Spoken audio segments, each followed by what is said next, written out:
Hollywood won't cast these 7 actors no more. We're going to talk about 7 actors who are no longer cast by Hollywood, beginning with Sean William Scott, whose performance as Stifler in American Pie was so iconic that it actually hindered him from landing future roles. Sean stated in a 2010 interview, "I had so much fun. I never watched American Pie, but I don't want to be known as that character forever. Now I'm realizing that I probably will be known as that character forever." Also adding in a that is depressing, bro. That's why I'm quitting YouTube and Twitch after like a year, because I don't want to be known as Walker, man. I want to be known as Sir Michelin.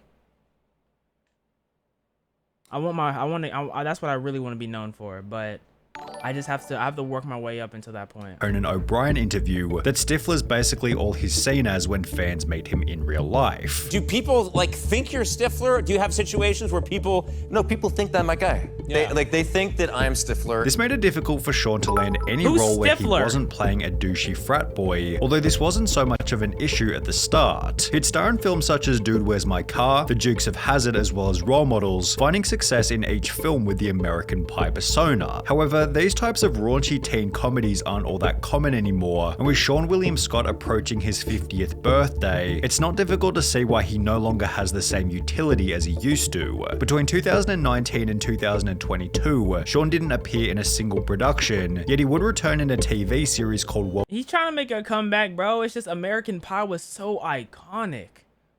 What the hell is American Pie? Welcome to Flatch, in which Sean still looks exactly like Stifler over 23 years later. Although Sean William Scott isn't the only actor with this problem, as Christopher Mintz-Plasse has been unable to escape the legendary name McLovin ever since starring in Superbad. The movie was literally Chris's very _cheered X100. Hey dad. What up, son? Did you get the chicken out the freezer? First acting role, being cast for his unique nerdy appearance, which when plastered on a certain iconic fake ID, made him recognizable He does look hilarious, bro. To everybody. It stated in a Vanity Fair interview, "The day after it came out, I was a nobody, 18 years old. I'd never done anything in my life. Damn. And then the next day I go to a Habit restaurant, and then someone across the way goes McLovin in front of like 40 people. Then I was like, oh, something is changing in the atmosphere here," leading to concerns from fellow Superbad co-star Emma Stone, who stated, "Is Chris Mintz-Plasse going to be called McLovin for the rest of his life?" That's depressing, bro. Yeah, that's why I can't be called Walker for the rest of my life. I'm so glad I haven't been recognized in public, bro, because nigga go up to me and be like, "Walker? Nigga, it's Sir Michelin! That's what you will refer me as! Sir Michelin!"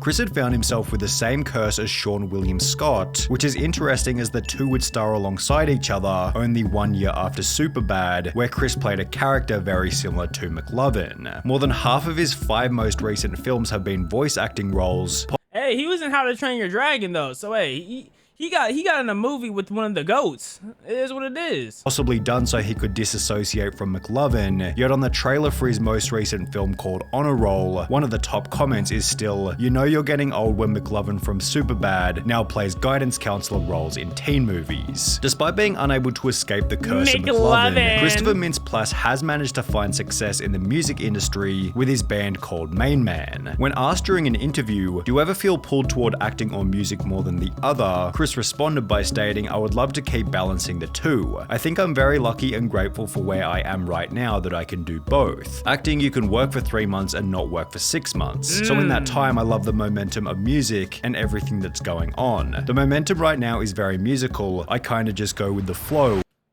Man, that's a beautiful speech, McLovin, man. Do you like McDonald's? And it seems as though Jim Carrey has taken on it. Damn. Ooh, he must have played baseball or something. He must have caught a mean baseball to the face. A similar attitude. In the early days, Jim Carrey had a never-ending list of cult classic I know who Jim films. Carrey is The Grinch, The Mask, The Truman Show, Dumb and Dumber, Ace Ventura, even Eternal Sunshine of a Spotless Mind was amazing. However, when was the last time you heard any hype around a Jim Carrey movie after maybe the second Dumb and Dumber almost 10 years ago? I feel like I hear his name a lot still. I mean, I guess there's no hype around movies, but I mean, I just hear Jim Carrey, so. There's a good reason for this. Between 2016 and 2020, Jim Carrey took a 4-year hiatus from acting, which seemed to have been catalyzed by the death of his ex-girlfriend in late 2015. Damn. The tragedy not only resulted in grief, but Jim Carrey also had to spend the entirety of 2017 embroiled in various lawsuits related to her passing. He was dismissed of any legal wrongdoing in early 2018, yet only 6 months later in a Hollywood Reporter interview, it was explained that Jim Carrey was an actor who had effectively renounced his own celebrity after stating, "I just didn't want to be in the business anymore. I didn't like what was happening, the corporations taking over and all that." And maybe it's because he started to see all the demons in the back of the media industry. He's seeing all the devils that are running it all, and he's like, you know what? Maybe this is not for me. I felt pulled toward a different type of creative outlet. Jim Carrey instead began to focus on painting, and while he would return to acting for a brief period in 2020, he'd go on to state this in April 2022. Well, I'm retiring, but I really like my quiet life, and I really love putting paint on canvas. And this is something you might never hear another celebrity say as long as time. No, I hear you, but like, what is Hitler doing here? Like, this man, just because he went bald does not mean I can't recognize him now. Like, come on now.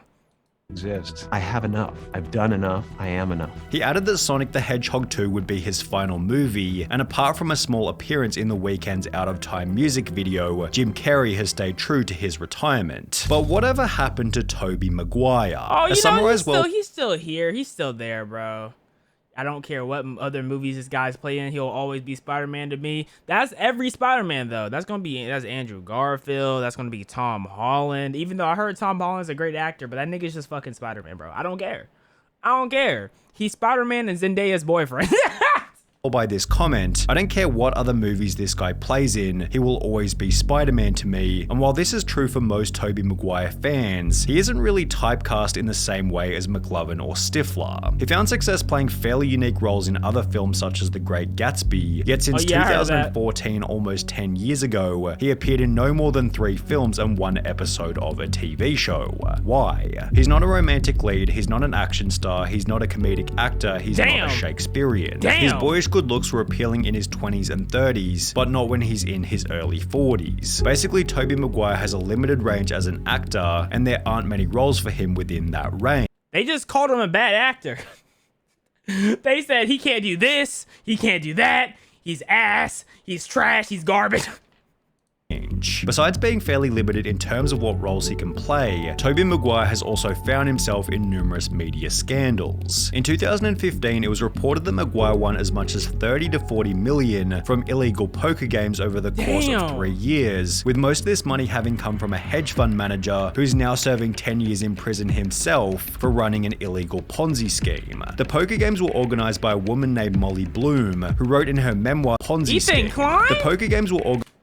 Why do I see 2 Ethans on my screen? This man kind of look like Ethan from the side, and this man look like Ethan from the front. And he can, like, they're on his ass because he won 30, 40 million from poker, bro. Like, get good.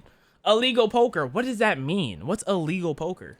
Organized by a woman named Molly Bloom, who wrote in her memoir that Maguire asked her to bark like a seal who wants a fish in order to earn a $1,000 poker chip. The poker game organizer added that she tried to laugh it off. However, the actor persisted and said, "I'm not kidding, what's wrong? You're too rich now, you won't bark for $1,000? No, that is crazy. No. On top of this scandal, there are YouTube compilations dedicated solely to Tobey Maguire getting angry at paparazzi, although the main reason behind why he's disappeared from Hollywood is because he's busy making movies as opposed to acting in them. Despite having acted in only 4 productions since 2014. Yeah, he's not an actor, nigga. He knows he's a limited actor, so he has movies on movies on movies. Sure, I haven't heard of none of them, but he has a catalog. Y'all on his ass for it, bro. Why? How y'all on him for being mad at paparazzi? Nobody likes paparazzi. I think every celebrity should yell and fuss at paparazzi, to be honest. Throw rocks at them niggas. He's been the producer for 8 movies during the same time period, which is significantly more prolific than Taylor Lautner, who was blacklisted by Hollywood for a much more brutal reason. Taylor Lautner became an overnight sensation at the age of 16 after starring in the incredibly famous series Twilight, with his attractive physical appearance helping him to land the role and maintain an audience of dedicated teenage fangirls. Almost every Taylor Lautner interview focused on his body. So everybody's talking about the scene where you drop your pants. How was that? With the whole Team Jacob versus Team Edward fiasco, helping Taylor Lautner to earn an estimated $40 million from the franchise. That was a nice chunk of change. You know, that's peasant change right there, but you know, it's still change. He was so famous that for 10 whole years, he didn't go to a grocery store, movie theater, or a mall, although over time, this insane level of fame began to fade. The 4 movies he starred in after Twilight each failed to crack 6 stars on IMDb, the worst of which being described as a 4th-rate Hollywood thriller that bundles a lot of thievery from better movies, is entirely bereft of suspense or excitement, and features a leading man who absolutely positively cannot act. And by 2016, Taylor Lautner had stopped exercising altogether, leading him to lose the body that had made him so famous in the first place. And you know what happens when you don't want to see a gym is you start losing the 8-pack. Seeing it online was very tough. Wow, he's let it all go. I was like, I feel like I've seen this clip somewhere, bro. He became fat. He's not even fat for real. He just stopped working out. Oh man, did I really let it all go? It'd be unfair to call Taylor Lautner's Twilight success lucky, as he definitely had to put in a lot of work prior to landing the role, but it did seem like he'd caught the right wave at the right time. The movie demanded a fit guy in his late teens, which Taylor Lautner suited perfectly at the time. However, this on its own was insufficient to ensure any long-term success. But while every person we've discussed so far has shit, they said Tobey couldn't do all these other roles. They told him he just can't act, period. That's crazy. They just say you're ass. Like you can't play nothing. At least Tobey could play something. That's crazy, man.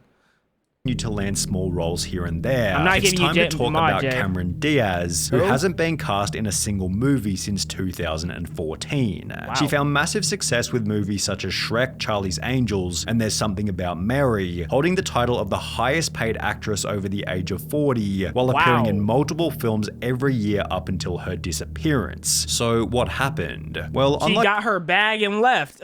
That's what a nigga like me would do. Like most of the others we've covered in this video, Cameron Diaz's vanishing from Hollywood instead came from her end. She'd explained in an interview with Kevin Hart that as someone who performed at the top level of her field, she needed to spend every waking hour focusing on the craft, and she was tired of living such a singular focused life. I told you, she got her money and dipped. Cameron Diaz has instead had a baby, written 2 self-help books, and launched a wine brand called Aveline, which seems to be much more than what. So she didn't do nothing but retire. It's not that they won't be casted. She just retired. Like she didn't. That's all that was. Get into my van. We're gonna have a fun time. Walker, why don't you respond to chat? That's why. Sasha Baron Cohen has been up to. After Borat grossed over $250 million back in 2006, Sasha Baron Cohen saw a steady decline in the performance of every film afterwards. Oh, wow. The Dictator did $180 million, Bruno did $140 million, yet by 2016, Grimsby did only $28 million on a budget of $35 million, meaning the film lost $7 million, whilst prompting reviews such as Baron Cohen is a one-trick pony and his has worn thin. In 2016, he stated that Hollywood would be too scared to make Borat today, explaining that the incredibly crude humor which made the movie so successful was better suited to when the film was first released. The kind of stuff he pulled off in Borat is much harder to do in this YouTube/iPhone age, as Cohen himself admitted while doing press for this one. I haven't watched the movie, so I wouldn't know, but I think they could still get away with it. They just pussy. I think they could still do it, but they just puss for real. Like, what they gonna do? Who's gonna stop the multi-million production? No one is. And then people are gonna record clips of like the very crude humor. It's gonna go viral on TikTok, and then you're gonna get even more money. They just over here gawking, bro. Kind of problem can also be applied to Bruno and the Dictator, but it's the risky comedy in these films that makes them so entertaining to watch. On top of being more limited in terms of what jokes he can make, Sasha Baron Cohen has also been limited, bro. Ain't nobody stopping you besides yourself. limited by lawsuits. He stated in a 2012 interview that he could no longer make movies like Borat and Bruno, as the movies I did up till now, they involved real people. At the moment, I think I have the Guinness World Record for the most sued actor in history, with— Never mind. There is something stopping you, and it's lawsuits. They keep taking your money. I take it back. Borat accounting for at least 7 of these lawsuits. Despite this, Sasha Baron Cohen did release Borat 2 in October 2020, which was purchased by Amazon for $80 million. So while it's clear that he is still finding success with these roles, it'll be interesting to observe the performance of his next original film.